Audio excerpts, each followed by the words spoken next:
Hi, my name is Rachel Powell. I will be discussing FDR's The Four Freedom speech he made in January of 1941.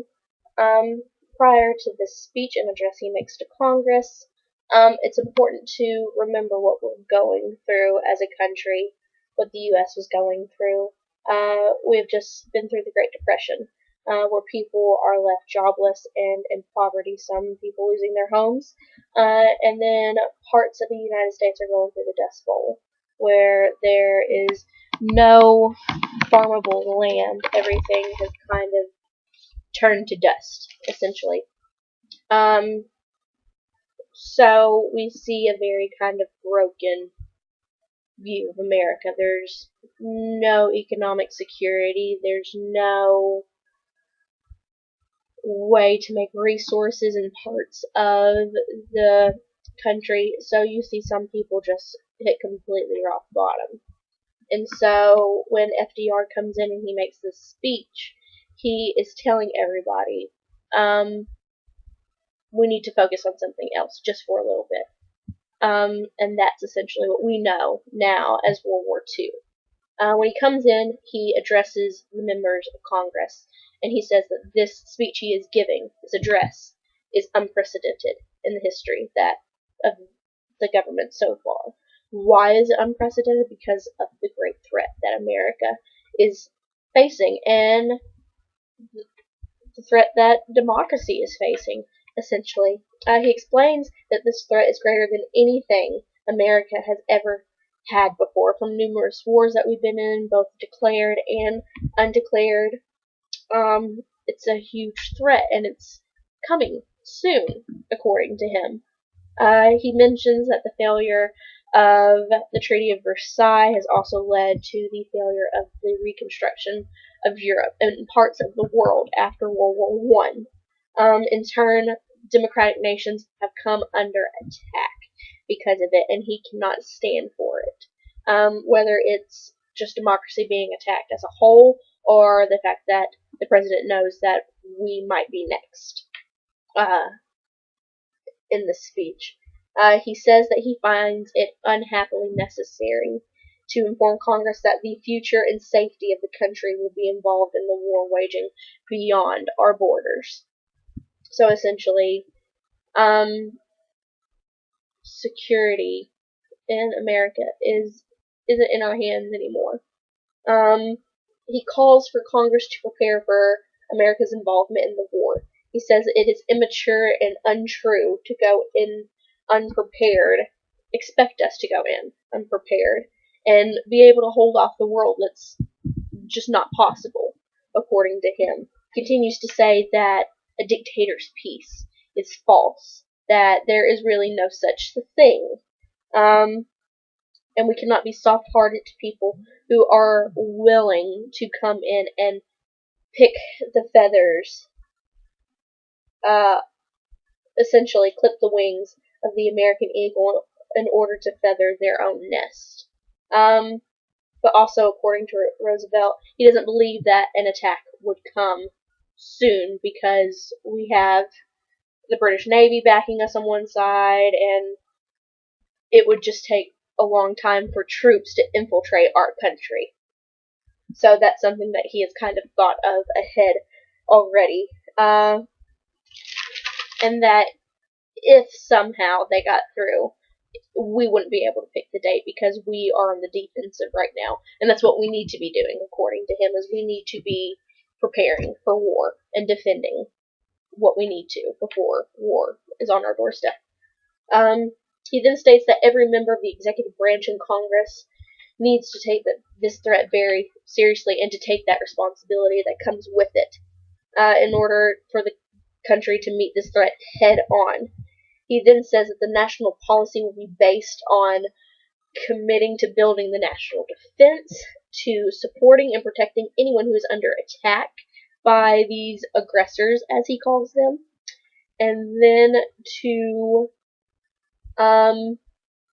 increase arms productions. And when he wants to protect other democratic nations, he wants to make sure that the American morality is not at stake with it, that we will not give in to these aggressors and to these appeasers in payment for our own moralities. He wants no one to be satisfied with the work that's been put done. If someone is putting out the maximum workload they can, that's not enough. They got to keep going. If the Navy is building the best ships, they got to continue to build the best ships. They can't just stop and say this is our best ship. If the Army's men are exceptionally good and they're the fastest runners or what have you, they have to be better than that because they have to be prepared for the worst. And he says that everybody needs to do this. No one needs to be satisfied with the work that is being put in and out until the war is finished. He then urges members of Congress to also remember what is going on in American soil. He doesn't want the government to forget that people in America are still jobless, they're still in poverty. They can't farm on certain lands because it's just literally gone to dust.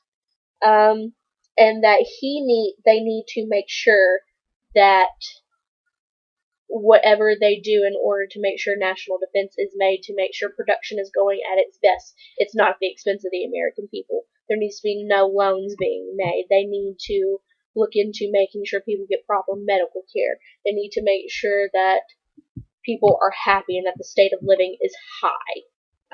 That it's not all of our resources are going to war as well, but to make sure that the people who are making these resources are happy as well. And then he says that he knows that he is making people make personal sacrifices, but it is necessary to make sure that these 4 freedoms that this speech is entitled of, these 4 essential human rights freedoms, are protected for all around the world. And these rights are speech and expression, to worship God in any form, economic security, and freedom from fear. Those are what he views as the 4 most important freedoms that people can have, and that they need to make sure that not only America has those freedoms, but other countries around the world as well get to experience those same freedoms. In his own words, the U.S. has engaged in what he considers peaceful revolutions. Until now, apparently, he sees this upcoming war as something bigger than anything he has ever seen before in history. So he is taking it very seriously. But he also says that the nation has placed its hands and its security in its citizens and in God, and that there will be no end save victory. So go big or go home. We are not going to give up until these freedoms are met everywhere, and that the threat may be big, but we're going to see it to the end, and we will be victorious in the end. And that's really what his victory might be, is making sure that these people get those freedoms, to speak their minds, to express the way they feel, to worship God in any way, to make sure that they have jobs and stuff, and then to make sure that they're not afraid of what the government is going to do. And lastly, the 3 questions I would like for my classmates to discuss is, how do you think other nations or political leaders responded to this speech when they heard about it? Were they angry? Were they like, yeah, man, let's go? Stuff like that. I would love to see what other people thought. Would other nations agree that those 4 essential freedoms that I just talked about are essential? Would they think the same thing in Africa, or would they think the same thing in France? I would like to see that type of discussion. And do you also think it's possible for the government to do everything that the president is asking him to do? Is it possible to go completely, just total war, just completely immerse yourself in protecting other people and yourself, and also look back and go, well, these mothers need health care. These kids need to be able to go to school every day. Do you think it's possible that a government can do it both? Have they done it both? That's something That's also important. And did they do it both? So, yes, thank you very much. This is my presentation.